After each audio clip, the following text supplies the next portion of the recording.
Hindi cinema के सबसे खूबसूरत और टाइम मैगज़ीन पर फीचर होने वाली पहली बॉलीवुड एक्ट्रेस परवीन बॉबी की ज़िंदगी के राज इतने दर्दनाक हैं जो शायद ही आप लोग जानते होंगे। वो बहुत ही खूबसूरत थी। हर कोई उसे देखता तो बस एकटक देखता ही रह जाता। उसकी आंखें गजब की खूबसूरत थी, जैसे मानो कोई अप्सरा स्वर्ग से उतर आई हो।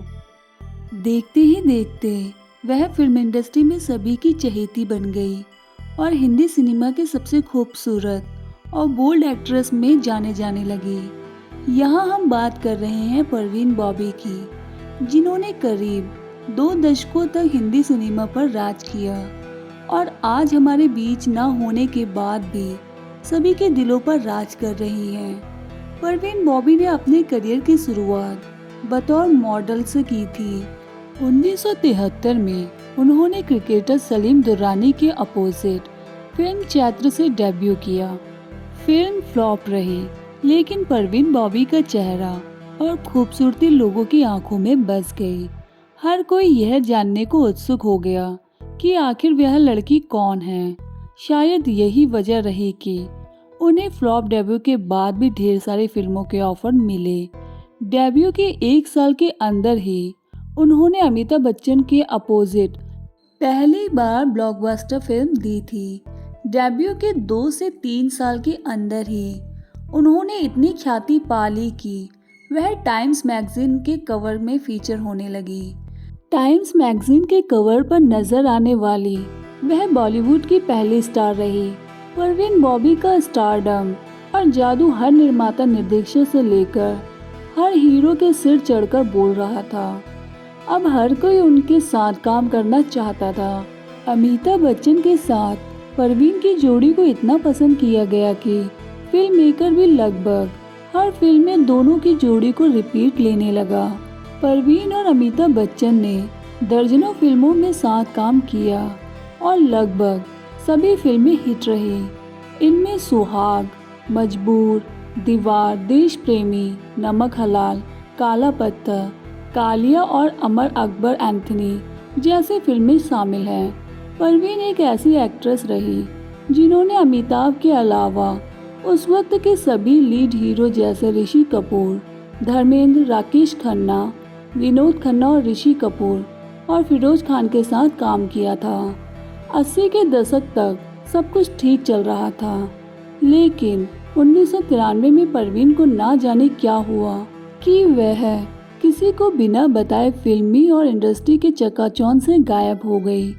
किसी को इसका नहीं पता था कि परवीन आखिर अचानक क्यों और कहां चले गई। उस वक्त कई ऐसी अफवाहें उड़ी कि हो सकता है परवीन भी अंडरवर्ल्ड के चक्कर में फंस गई हो।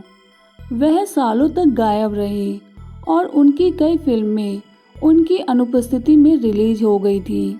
बाद में पता चला कि परवीन बॉबी ने 1983 में ही भारत छोड़ दिया और अध्यात्म की तलाश में अपने दोस्तों के साथ अमेरिका चली गई। उस वक्त परवीन बॉबी का करियर ऊंचाइयों पर था। इस दौरान उन्होंने कई देशों की यात्रा की। 1984 में जब परवीन को न्यूयॉर्क के एक एयरपोर्ट पर रोका गया तो उस वक्त उनका बर्ताव बदला बदला सा महसूस हुआ। कुछ पहचान पत्र न दिखा पाने की वजह से परवीन बॉबी को कई दिनों तक मानसिक रूप से बीमार लोगों के साथ अस्पताल में रखा गया था।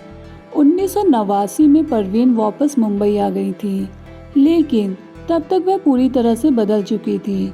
उनका वजन काफी बढ़ गया था और वह पहले के मुकाबले मोटी हो गई थी। ऐसा कहा जाता है कि परवीन को सिजोफ्रेनिया था। अब इस मानसिक रोग की शिकार कब और कैसे हुई आज तक मालूम नहीं चला, पर ऐसा कहा जाता है कि दौलत और शोहरत के बावजूद परवीन अंदर से काफ़ी अकेली थी और शायद यही उनके मानसिक रोग की वजह बनी। हालांकि परवीन ने कभी भी इसे स्वीकार नहीं किया और वह फिल्म इंडस्ट्री पर भी आरोप लगाती रही कि उनके साथ इंडस्ट्री से जुड़े लोग षड्यंत्र रचा रहे हैं और उनकी छवि खराब करने की कोशिश कर रहे हैं। उस वक्त के साथ परवीन बॉबी की हालत ऐसी हो गई थी कि अगर कोई पत्रकार या मीडिया वाला इंटरव्यू लेने जाता तो वह दूर भागती या फिर उनसे अपना खाना और पानी टेस्ट करने को कहती। परवीन के मन में यह शक बैठ गया था कि कोई उसे जान से मारना चाहता है। उन्हें यह तक शक बैठ गया था कि उनके मेकअप में भी जहर है और इससे उनकी स्किन छिल जाएगी, खूबसूरती चली जाएगी। परवीन के अंदर मारे जाने का डर इस कदर बैठ गया था कि अपने आखिरी 4 सालों में परवीन लगभग हर फोन कॉल को रिकॉर्ड करने लगी थी।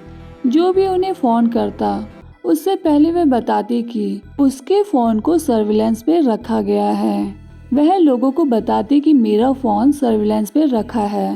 परवीन बॉबी की जिंदगी में अब अकेलापन और भी बढ़ता जा रहा था।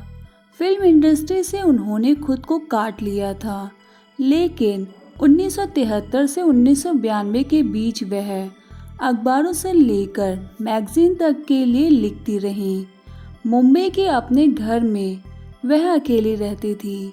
किसी का कोई आना जाना नहीं था। जो उनके अपने थे उन्होंने भी परवीन बॉबी से दूरी बना ली थी।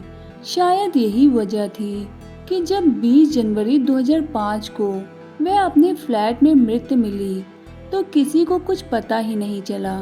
जिस सोसाइटी में परवीन रहती थी वहाँ के सिक्योरिटी गार्ड ने जब देखा कि परवीन ने 3 दिनों से घर के बाहर रखा दूध और अखबार नहीं लिया है तो उसने पुलिस को खबर दी। मौत कैसे हुई नहीं पता, पर कहा जाता है कि परवीन को बाएं पैर में गैंग्रीन हो गया था क्योंकि उन्हें डायबिटीज भी थी। बेड के पास एक व्हीलचेयर भी थी। कपड़े, दवाइयाँ, पेंटिंग यानी कमरे का हर सामान तितर बितर पड़ा हुआ था।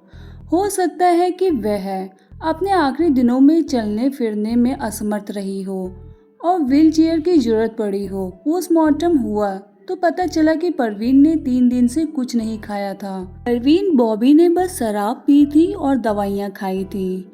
उसके अलावा उसने कोई खाना नहीं खाया था। महेश भट्ट, जिसके साथ कभी परवीन बॉबी रिलेशनशिप में रही थी, उन्होंने एक इंटरव्यू में कहा था कि बात 1979 की है। जब वह घर आए तो उन्होंने परवीन बॉबी को एक फिल्म की कॉस्ट्यूम में पहने देखा था। वह घर के एक कोने में सिकुड़कर बैठी हुई थी और हाथ में चाकू था। महेश भट्ट को देख परवीन ने उन्हें चुप रहने के लिए कहा और बोले, बात मत करो, इस कमरे में कोई है, वह लोग मुझे मारने की कोशिश कर रहे हैं। महेश के मुताबिक यह पहली बार था जब उन्होंने परवीन को ऐसी हालत में देखा था। धीरे धीरे यह स्थिति और भी खतरनाक होती चली गई। बाद में पता चला कि परवीन को सिजोफ्रेनिया था। तो दोस्तों, ये थी आज की कहानी। इस कहानी के बारे में आपकी क्या राय है, हमें कमेंट सेक्शन में कमेंट करके ज़रूर बताएं। और अगर वीडियो पसंद आई हो तो वीडियो को लाइक करें, चैनल को सब्सक्राइब करें और इसे अपने फैमिली मेम्बर और फ्रेंड के साथ शेयर करना ना भूलें। Thank you for watching.